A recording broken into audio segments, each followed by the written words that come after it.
Boylarım bildirge senin hak perverdiler sen. Ezillere kanayım dersin, ehli hayvan pirsen. Şah Merdan hemşir huda, senem onun pirsen. Umid ettim nadar salsam koyu beni keve. Sağ ol. Bütün vallahi pay piyade öldümden gelmişim. Sağ ol. Bütün bollu pay piyade öldümden gelmişim. Gece gündüz zararlı yok, hak yâda sarmışım. Hadi. Bir nazar edelim. Teşne sönde merhem yarlıyı sana duçar vurmuşum. Sağ ol. Yani ödüm değil faydım seni varım ölmüşüm. Yetim haram levdim halal hayal etme ime. Sağ ol.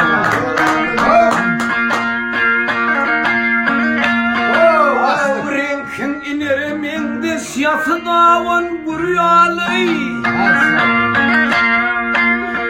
Renkin inerim de siyası davan buruyalay. Yüz gülün anfanı mevdes adımda tanakınlay. Ay hak sana zıynak beriptir hem gayratlı şekilli. Şir hudanı tanırmın sen, senin adında kıllı. Senin tarifin ederim, aman varsın o aman. Ay hasım kavul eyleseyn, zor yüzünün beladan. Hasım kavul eyleseyn, zor yüzünün beladan. Men ne deyin perdendim yok, men uçullum uludan. Ay toydu yatsa kemsin yermen, kilen gözüm yanıdan.